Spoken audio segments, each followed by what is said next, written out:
I'm Armando Cuellar Jr., President of the Weslaco ISD Board of Trustees. This special board meeting is being conducted pursuant to Governor Greg Abbott's suspension of certain open meeting law requirements to the extent necessary to allow for telephonic and video conference meetings in response to COVID-19. Notice of this meeting has been posted online for at least 72 hours. The board is meeting by the use of Google Meets and telephone transmission, which allows two-way communication for members of the public during public comments. A recording of this meeting is being made and will be available to the public at a later date. The time now is 5:33, and I call this meeting to order. I'll now begin the roll call. All these board members by name, signify your presence by saying here or present. Andrew Gonzalez. Here. Ms. Jackie Sustaita. Dr. Jaime Rodriguez. Here. Mr. Isidoro Nieto. Present. Jose Trevino. Present. And Mark de los Santos. Here. And myself, Armando Cuellar. Let the record show that a quorum of board members is in attendance. Item 3, public comments. Item 4, discussion and possible action for the board to consider approval to increase extra duty pay for staff and provides instructional support for students during the summer recreation program. Dr. Canales. Board of Trustees, we revisited the extra duty pay rate for staff that works the summer recreational program. There hasn't been any changes in the last 16 years. An increase in pay will help our principals recruit coaches for the summer school programs. In addition to that, our summer programs are rich. They're focused on academics, on learning recovery, but we also have a strong and safe summer rec program aimed at assisting our students not only with physical activity and physical fitness, but also mental stress. Our goal is to hire highly qualified teacher coaches to help us provide the instructional supports and the summer rec program. So we did do an analysis of the summer rec programs of districts, and we do have what we're proposing. So we're proposing that this change is effective basically for this summer rec program. I do have Mr. Riojas here if you have any questions about this, and we can go from there. We have a motion to approve by Mr. Andrew Gonzalez. Do we have a second? Second. We have a second by Coach Jesse Trevino. Do we have, well, we have a motion by Mr. Gonzalez and a second by Coach Trevino to consider the approval of the increase of extra duty pay for staff that provides instructional support for students during the summer recreation program. Do we have any discussion? If none, let's take it to a vote. Signify your approval by saying aye when I call your name. I have a question. Okay, before we go on, okay. I have a question. I know here we increased it to $25. What is the teacher rate? Did that get pushed up to 35 or is that at 30? For the instructional program, the learning loss, the rate increase was to 35 35. Now, for the summer. On this, are we set on this or why couldn't we go up since it's been 16 years? Right. It's our recommendation after doing the analysis, and I don't have that report, Mr. Riojas, that you sent about the districts and what they are paying the nearby districts. We're moving from 18, Mr. Trevino recommending from 18 to 25 for this year as a start. We do have different funding sources for summer school instruction support. We can draw monies from, particularly from state comp for students who are at risk of failing or meet one of the other 13 or 14 indicators for at-riskness. It's a special revenue that we do use mostly for summer school. The rec program, correct me if I'm wrong, Mr. Sanchez, is funded directly from local funds and may not be as long as the summer instructional program. Now, are we able to use some of the ESSER programs for this? No, sir, not at this time. No? No, the ESSER funds, the 12% set aside for ESSER funds that we will be getting, hopefully, because we're working on that application, will be for learning loss recovery. Okay.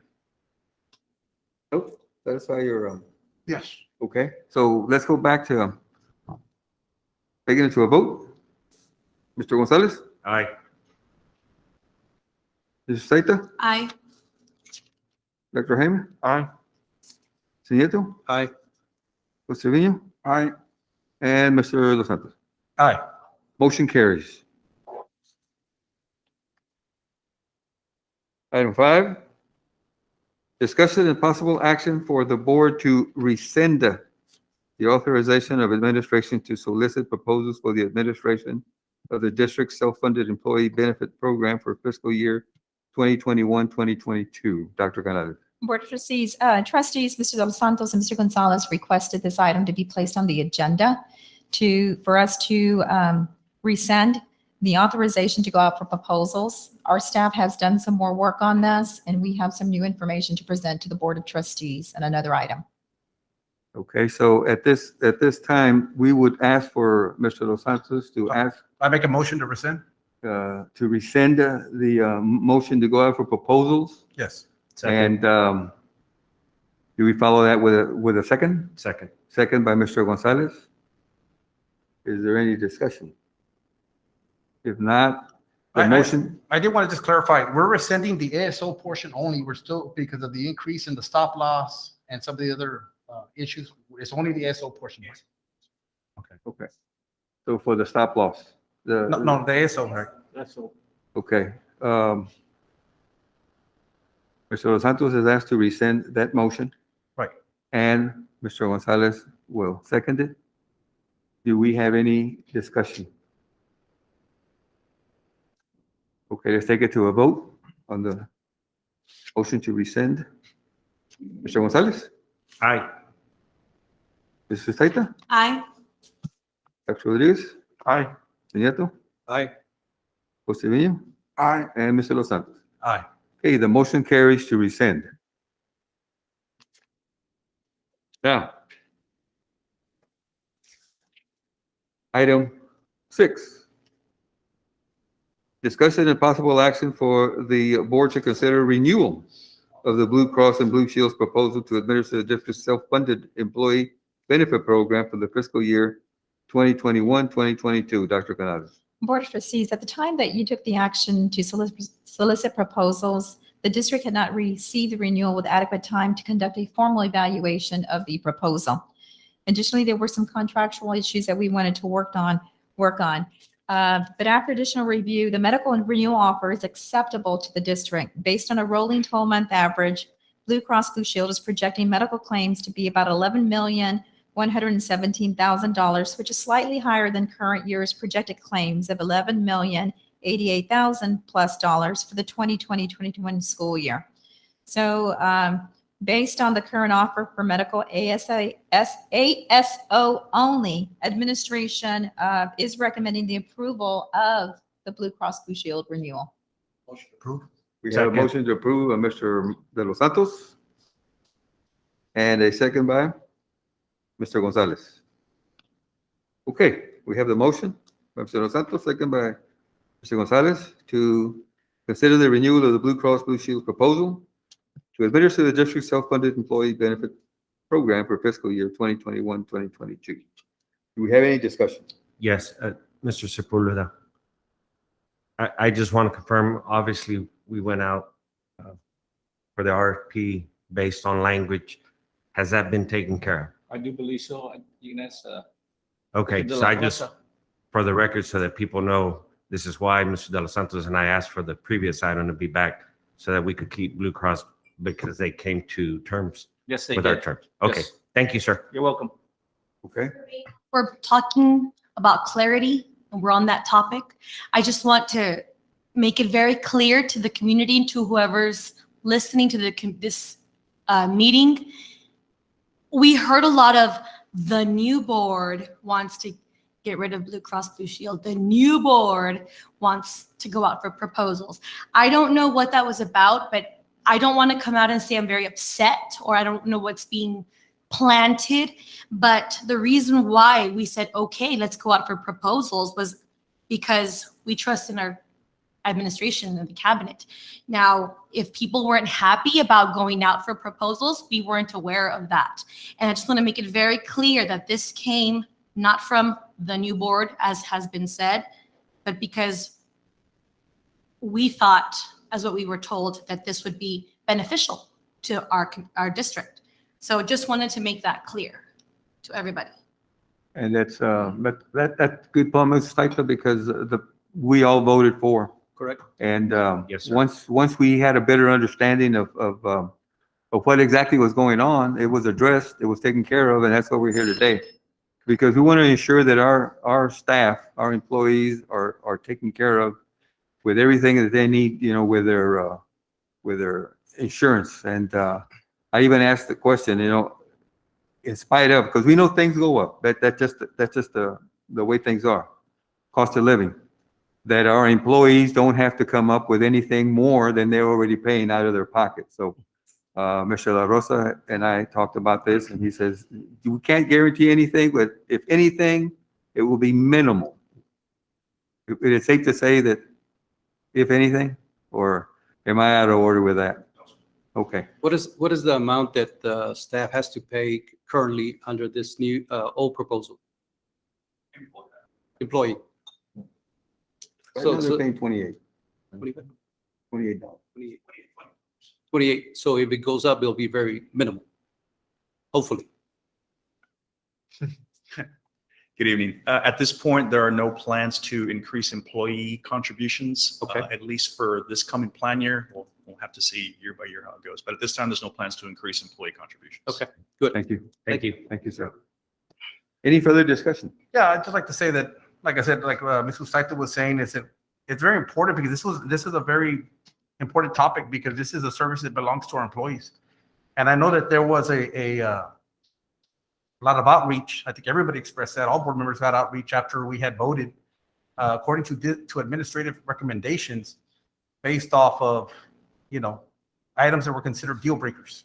And obviously that wasn't the case because they were resolved within a matter of days.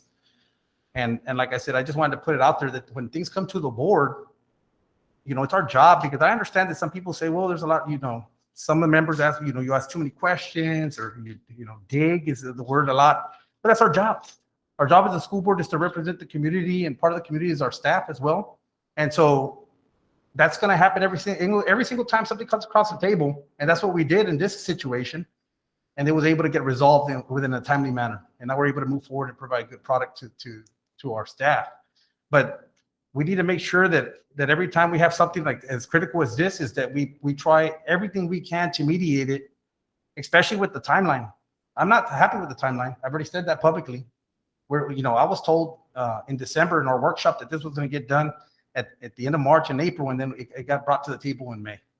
And so maybe for the next year, or whenever this topic comes up again, and with any situation, that we're given an ample window that we can work on this, because it was really crunch time. It was the 11th hour, and we had, and I know on your side, administrative side and whatnot, things got done, and it got done quickly. That's good. But we should have never even got to that point of having that first meeting and having to take that action. So that's something that I would like to just put out there. Let's try everything that we can, especially when we have a resource that they like. And I love for staff to be surveyed. I love to have feedback from them as well too on products, especially any upcoming products that belong to them, and having their input. So thank you. Thank you. Okay. For myself, since it was put out there that it was a new board, how can I put this nicely? This is a small community, and we hear it all. I don't like, if people have something to say about me out there, they need to let me know and bring it to my attention. When we have people within our circle here bad mouthing, hey, new board wanted it, blah, blah, blah, they don't know, blah, blah, blah, there's no need for that. Especially when we walk into this, we walked into supposedly a lot of problems, and they get resolved in less than a week. So I don't know how big the problems were. Well, we do know, but they were solved obviously within a week. So I don't appreciate being out there and, the new board. We have enough people contacting us, and if you have any comments, or I put my number out there for everybody. call me, let me know. So I just don't appreciate that when it's a small community and we hear it all. So I'm just putting it out there for everybody to understand. If you're bad mouthing me, let me know in person. If you have something to address with me, let me know personally. Because obviously there's a resolution to all of this. You know, here we got put in this position where, the board wanted this. We went off of the recommendation from you guys, not anybody else's recommendation. And obviously now we're rescinding the vote and we're approving Blue Cross Blue Shield because that is the best, what's best for the district. So I just wanted to put that out. And that's a good point, Mr. Trevino, but it was a unanimous vote, like Ms. Jackie said, or Coach Cuellar said, it was a unanimous vote when we went out for proposals. That was unanimous. And again, rescinding unanimous and now approving is unanimous again. Yes, you're right, Mr. Nieto, but No, and I we were understand your point. guided in that direction. Correct. You know, and I think you guys have a responsibility of bringing information to us that's the most accurate information at the most timely manner so that we don't get put in that position where, now we're having to rescind this because in true essence, this was the best way to go. And it did have a resolution. And again, people shouldn't have said it was the new board. Since it was unanimous, it was all of us together, so. Also, not just the new board, but the sense of trust. We've been through, trainings where it's a team of 8. We have our administration and cabinet here who we have to trust each other and we have to work together for the betterment of our community. And when I feel that I have to push somebody up against the wall to do something, or, hey, you better do this, or what's going on, and then things get done, it gives a sense of mistrust. Or can I really trust what you're telling me is what you're going to do, or it's the best effort you've done? It creates that mistrust, and that's what we want to avoid, and we want to build a better team. And in order to do that, we have to be clear and upfront and say the truth about everything, not only for ourselves but for our community. Because they're the ones, our district, our staff, they're the ones, not us. It's not our personal gain. It's for them. So we need to really, I think, work on that together. Okay. All right. Points well taken. And like I said, brought to light that this was a unanimous decision. And from my point of view, I am the board president, and it is my responsibility to keep us focused on what's best for the school district. Not that we're going to agree on things all the time, because everyone has a right to their opinion. But in essence, we've had time to work together, and if you've been keeping up with what's going on, we are really coming together as a board, because when it comes down to it, we're the ones that are going to be making decisions for this school district.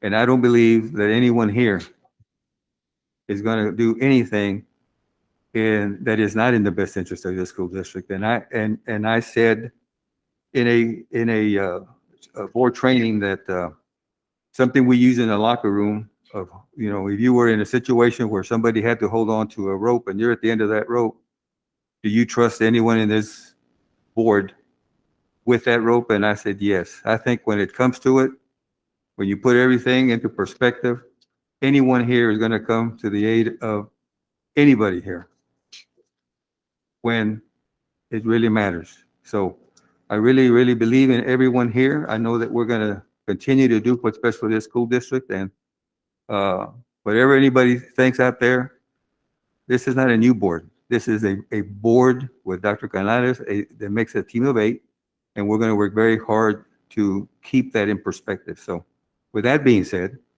I appreciate everybody here, and I respect everyone's opinion, and whatever y'all think out there, I think it's a courtesy, a common courtesy to share concerns, but share them in a way that we're not throwing, like in our culture, tira las piedras, esconde la mano, be upfront. Yeah, We're Mr. not, we're not here for nothing else but doing what's best for everyone out there and for our community, because that's what's important to all of us. Mr. President, if I may say a few words, may I? Just a few words. From the timeline provided by our staff in here, the renewal offer came in the Thursday before the May 10th and needed some time to move through it. There were 2 items on the contract that were questionable that were worked through. Sometimes the renewals come in at the last minute. You know, we can do our best to make sure that we get them with plenty of advance time in the future, you know, and request them so that we have it before you in the future so that we don't have to find ourselves here. But it did come in. So May 10th was a meeting. So whatever that Thursday was before is when we got the renewal. And so, you know, to the people that we work with and our vendors, you know, we count on timely receipt of information. So we can do a thorough analysis and then bring and try to work out any kinks, you know, in the end, so we can bring you, here's the, you know, best and final, you know, from administration. So we apologize, you know, for any inconvenience that you experienced. And so thank you. Thank you, Dr. Haas. If we have no further discussion, let's bring the item to a vote. Dr. Canales did mention right now on her statement, she's just said about vendors. So when we renew this Blue Cross Blue Shield, I know that we've had this discussion, but for anybody in our community who's watching the meeting and isn't too clear on that, how many agents do we have working with us on Blue Cross, our insurance? 3 agents. Okay. Last year, I believe it was last year, when we went over to Blue Cross Blue Shield, there was an item in our agenda and it said something about discussion, possible action to select agents. Mhm. Will that come up later on for us, or how did we come about with that?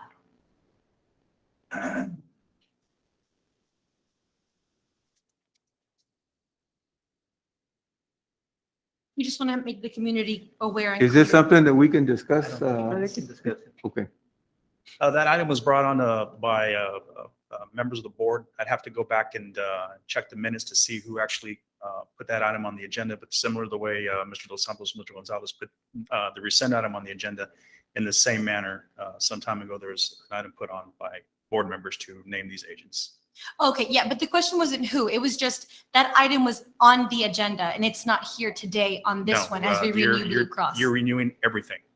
So Okay. that includes whatever the 3 agents that were included, it includes that as well. And we can always go back and just talk about that later on Sure. because we haven't told. Just wanting to make sure. For clarification, the way it's been explained to me, and Mr. Rosa can add more, they're called enrollers, not agents for Blue Cross Blue Shield. Is that correct? Well, technically, yes, that's correct. But they perform one and the same function, agents, enrollers. I mean, it's. Okay, and we have 3 so that the community knows when they're listening because they do listen. Okay. Okay, one more. You mentioned that the renewal application came in May, right before our board meeting, correct? But the concerns with the renewal application were identified earlier, because that's what we were told in the executive, that they were identified in February or late February, I think maybe early March, if I remember correctly from the presentation in our workshop. In the second workshop that I had with you and Mr. Garza, I think that you had stated that it was back in late February, maybe early March. Where April of 2020, the board, there was an RFP for third-party administrative services, and at that time, Blue Cross Blue Shield was selected. So that was during the April board meeting. Again, we were out to bid. So April, May of 2020, you start looking at the contract, and but we were totally involved in the COVID crisis. So those concerns kind of got, for lack of a better term, got put on the back burner while we addressed all the COVID procedures and policies and everything that we did. So as we got later in the year, it started coming back. We had hired the board hired new counsel, so there needed to be time to brief Mr. Sepulveda and go over that with them. So that is why we, it's not like we weren't aware of it, but fortunately the COVID and other circumstances kind of, put that on the back burner. Thank you. Thanks. Thank you, Mr. Lewis. Okay, let's take it to a vote. Signify your approval by saying aye when I call your name. Mr. Gonzalez? Aye. Mrs. Saita? Aye. Dr. Rodriguez? Aye. Mr. Nieto. Aye. Mr. Trevino? Aye. And Mr. Lozano. Aye. Motion carries.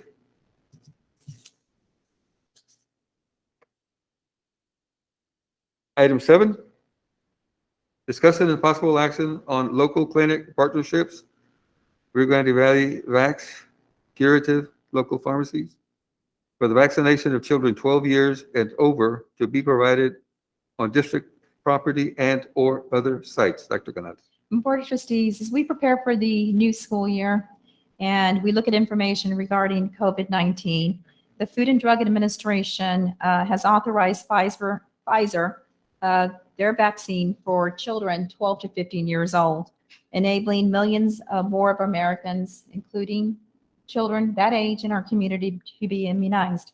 Dr. Sergio Garcia and our nurse coordinator, Susan Kaufman, have been in communication with Hidalgo County, HHD, the Weslaco Fire Department, Curative, RG, VVAX, to establish a plan to ensure that all students over 12 years old whose parents want them to have access to vaccines do have access to vaccines in a timely and efficient manner.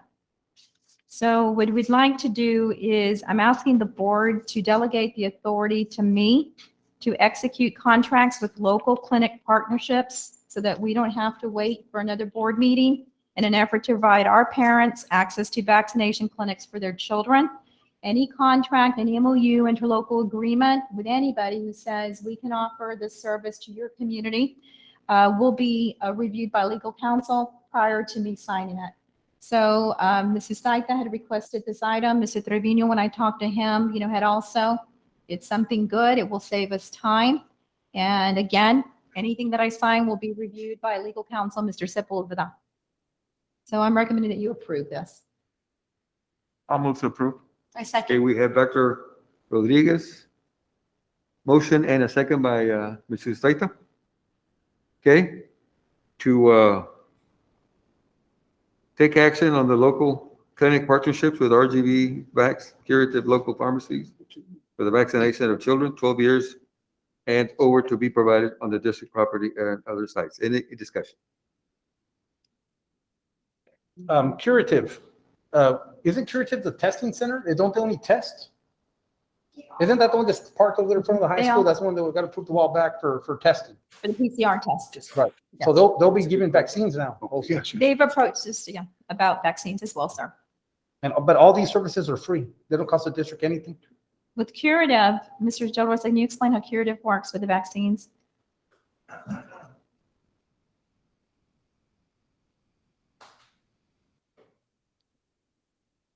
So the way it would work, Mr. Gonzalez, with the Curative, in the same way that the testing facilities work, individuals, people sign up online, they enter their insurance information, and then they go and get the test, and the insurance is charged.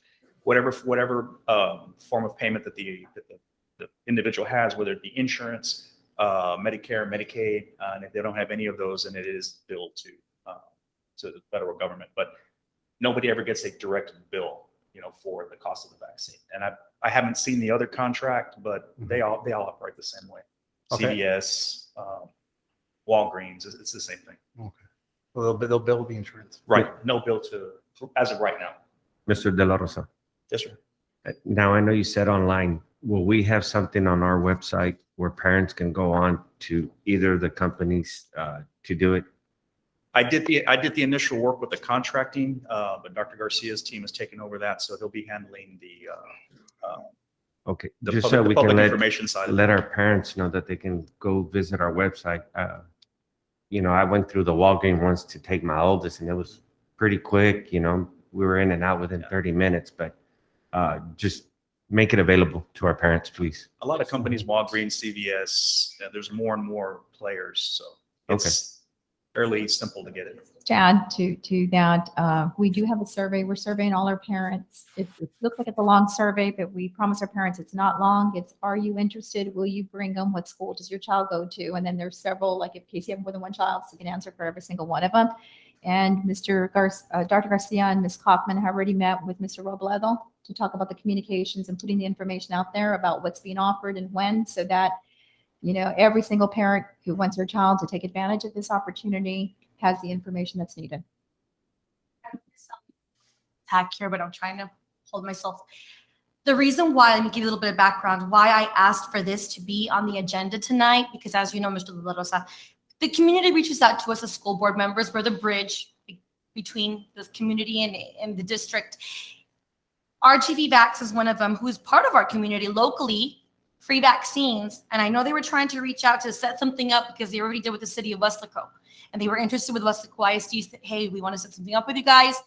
But nothing happened. And they called, I followed up. Have you heard an email, phone call? Nothing. So to me, we're in a pandemic. This is of utmost importance to get our kids vaccinated. If I know not everybody wants to, but a lot of people do. So we have to treat this as priority. And I just felt that we weren't moving on this as quick as we could. This is a local clinic. We have to just, work better, work faster for the sake of these kids. And this is the reason why we said, let's do this and let's just have the superintendent sign off and do what she has to work for our kids. So this is the reason why this is on here. And I'm excited to see that we can do something. And Dr. Garcia? Yes, yes, thank you. Thank you, Mr. Statham. Pretty loud. And point well taken. We did meet with the gentleman with Rudy, I believe his first name is. We met with him on Friday. So again, we apologize, very well, point very well taken, and we're working on it already. So. Thank you. Yes, Thank you. of course. Now, this may or may not be the time to bring us up, but might as well. When we begin school, you know how sometimes students are not allowed to enroll because they haven't had certain vaccinations. How is this going to play into that enrollment procedure? We've talked about that, and we've talked about the possibility of hearing from the health officials, CDC and TA, about it becoming part of standard immunizations. So right now, we don't have any information about that, but Mr. De Rosa and Ms. Kaufman and Dr. Garcia have been keeping their eyes on that. These Mr. De Rosa. vaccines are on emergency approval from the FDA. So once they get the official vetted seal of approval from the FDA, then we could consider, the district can consider, or even it's from the local, mandated by the local health authority, that they make these vaccinations, made available like, the other ones are now, as kids carry around their little vaccine card. As of right now, because of the emergency authorization, we cannot mandate it or require it. Okay. But we can certainly, recommend it and push it out. Currently, there's Senate Bill 1669 that's in committee. I'm sorry, excuse me, please. That's Ms. Kaufman speaking. She's online. Currently, there's House Bill 1669 that's in committee, and it is being discussed that there will be no passport needed for any type of immunization. So until that is either voted out or voted in, the immunizations of all kind are kind of up in the air until then. Thank you. Currently, you have students that are in our district. I know in other districts that their parents, they may not have gotten vaccinated at all with other vaccinations. So, I mean, that's a very difficult topic there. And I think that one that, I'll tell you personally, I don't think it belongs in our court, as far as mandatory. Like, let's say the state doesn't do it, the TA doesn't do it, and the state doesn't do it. Are you all talking about something locally, like a local policy or for like vaccination? Were you asking about mandatory vaccinations, like for all students? Is that what they were asking? Yeah. Oh, okay. Right? That's what you were saying, Manda? Yeah, I'm asking, Like If the states, we yeah. we call them booster shots, Right. When they get into to enroll, okay. the health part of it is that they're required to have certain vaccinations Right. before they can get or they're allowed to enroll. So given that, now that we have this new As an addition. vaccination that's out there, is it going to be an issue when we come back to school? Because there are some that will and refuse to take the vaccine, Right. and but you have to respect that. But is that going to be an issue with not allowing students to enroll? So it's something that we want to maybe prepare for, so that we don't have. It's hard enough to get the school year started because But to have the unknowns about something like this is something we want to prepare for. I think. Coach Cuera, I think in one of the sessions also they mentioned, and we discussed it about staff being vaccinated. And are we going to have something in policy, or is it just going to be administrative and say you have to be vaccinated before you start working? We had a discussion there in one of the sessions, but we don't have the TA guidelines yet on to see if we can do that. So very similar to with the students too. But the staff, I think the staff is that's a critical point right there for them to be vaccinated before they come back. Do we have numbers on that, ma'am? I know that you were tracking more or less the percentages per campus. Is there anything like an update as far as? Kaufman, who was. I would say 75 to 80% of the staff are vaccinated. Okay. And it's also important to note that OSHA just passed a law that any employer who mandates the COVID vaccine as part of employment requirements is responsible for all medical and any other consequences of getting that vaccination. Clarify that again, Ms. Kaufman. I didn't hear the first part. OSHA Okay. Just passed a bill that said that if an employer mandates an employee to get the COVID vaccine, then they assume responsibility for any side effects or any problems they have from getting that vaccine. Okay. Okay. Thank you. Mm-hmm. I'm wondering, Ms. Kaufman, so if an employee gets the virus who is not vaccinated at work, we're not responsible either because they're not vaccinated and they got sick from work? That would make sense, but I haven't seen anything like that in writing. Right. Okay. Okay. And it's all based on, because it's experimental, there's a lot of side effects that are coming out. People are having cardiac issues, they're having stomach issues. Anyone that had an immune issue that it's triggering a increase in those symptoms. So until we have more data, I don't think we'll know that answer. You know, I was going to ask, ma'am, like now that we're on the topic about vaccinations for our youth that come here, I think I would like a presentation maybe from our medical professionals and see what opinion they have. You know, I have young kids as well, and that's something that's still up in the air. And I think, I mean, as a board, before we make decisions on moving forward, I mean, for me, what data is out there? What medical data is out there? These vaccinations, how long what studies have been done? Have there been trials? Well, you know, because we're kind of, I think right now we're looking at, okay, let's partner up with other agencies to offer mass vaccination to kids.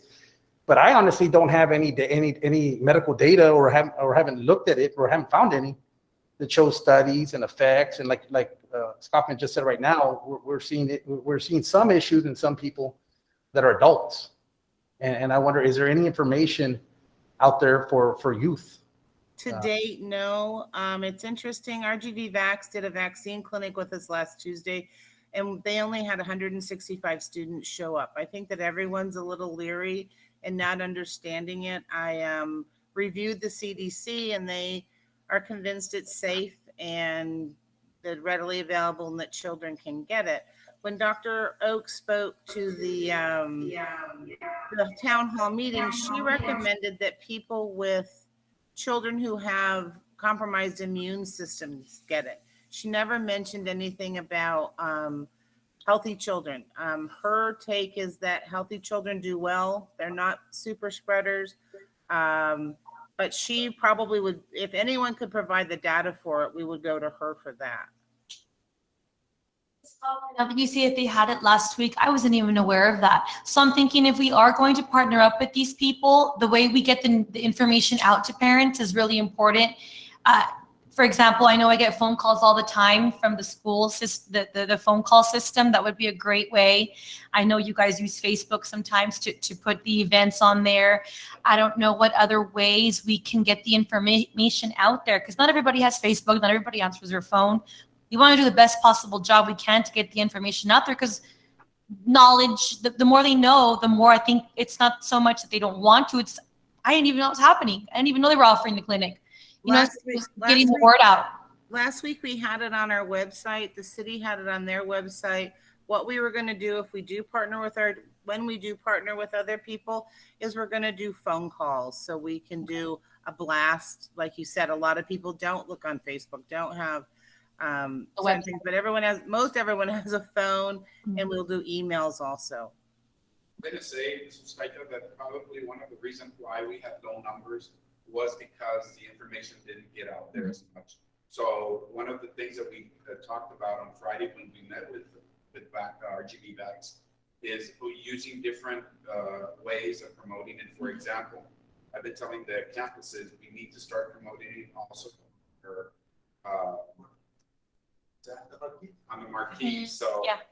unfortunately, some of the marquees are down, so we're trying to get them fixed so that this information can get out there. But there's different sources of or different means in which we can promote this information. So that's what we're going to do. Okay. And we'll work on that, because in addition to getting it out there for parents that may have concerns, the vaccination may be too new, setting up a link or something for them to connect to for more information about vaccinations for children from the CDC. We can do that on our websites, things, because we want our parents to make informed decisions for their children. Okay. I want to commend, I know this RGV Vax was something that was put together there very, very urgently there towards the end of this past Friday. And, but again, it goes back to, I don't think it needs to get to that point. I think, these resources are out there, and we need to do a better job of bringing these resources to us so that we have the opportunity to make these approvals and so forth, and obviously bring this information to the community. Let me ask you, is the survey in Spanish? I know we talked about a survey. It is in Spanish? Because would you like to, take the survey in English or English, Spanish? You okay. click one and that'll take you. Excellent. What about just the rest of the information, in the Facebook and all that? Are we providing some of this information in Spanish as well about the vaccine? Typically do, Mr. Trevino. We have 3 translators, including myself. Yes. So any information that goes out, typically it goes out in both languages. So yes. Okay, excellent. We'll make sure that the information goes out by English. Excellent. With like local news channels, Channel 5, Channel 4, everybody watches TV, get a little art story on there and have somebody, Weslaco ISD is offering vaccines for students, and just really have people put it out there. And TV is a great way too. Doctor, is there our board meetings are all strictly in English, right? Or is any of this information in Spanish available in Spanish? There Yo puedo traducir en español si quieres. There we go. We have another translator. It would be very difficult with the minutes or whatever information is on the website.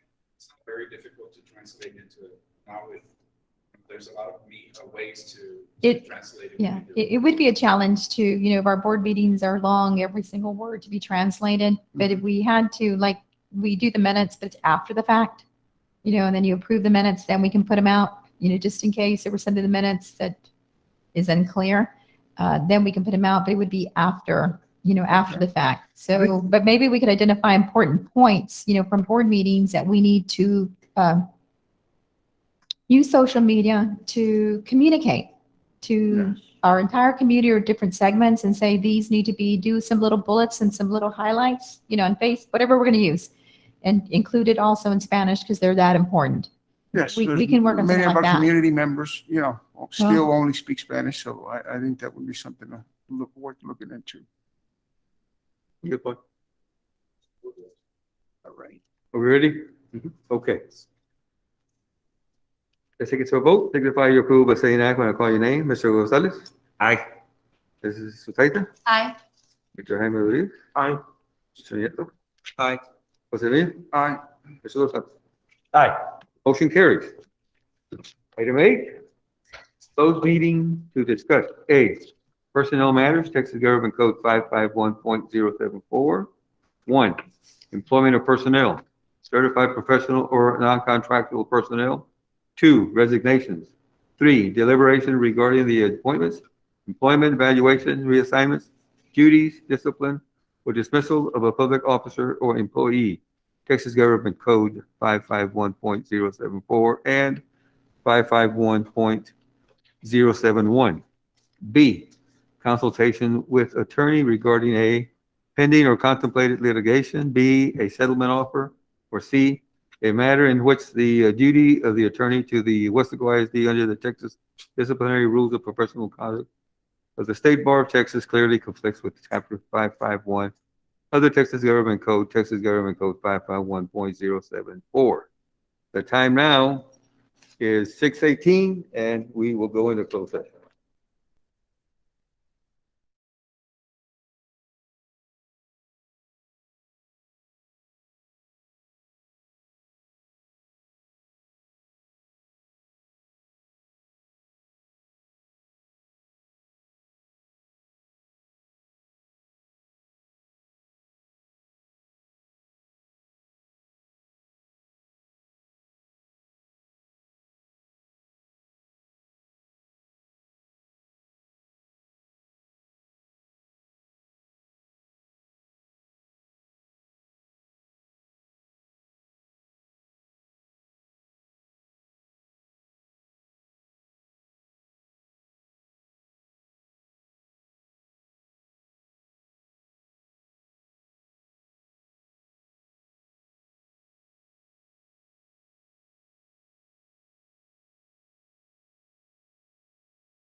7:34. And we're back in open meeting. Item A, possible action if necessary on items discussed in closed meeting. Number one, discussion and possible action on new employment, certified personnel, both professional and non-contractual personnel. Dr. Canales. Board of Trustees, I ask that you approve the employment of personnel, certified professional and non-contractual personnel as discussed in closed session. So move. I have a motion by Dr. Rodriguez and a second by Mr. Los Santos. Let's take it to a vote and signify your approval by saying aye when I call your name. Mr. Gonzalez? Aye. Mrs. Saita? Aye. Dr. Rodriguez? Aye. Mr. Nieto? Aye. Mr. Trevino? Aye. Mr. Los Santos? Aye. Motion carries. Number two, discussion and possible action on resignations. Dr. Canales. Board of Trustees, I ask that you approve the resignations as discussed in closed session. So move. I have a motion by Mr. Nieto and a second by Mr. Gonzalez. Let's take it to a vote. You signify your approval by saying aye when I call your name. Mr. Gonzalez? Aye. Mrs. Saita? Aye. Dr. Rodriguez? Aye. Mr. Nieto? Aye. Mr. Trevino? Aye. Mr. De Los Santos? Aye. Motion carries. That takes us to item 10, adjournment. So moved. The time now is 7:36, and we are adjourned. Yes, sir.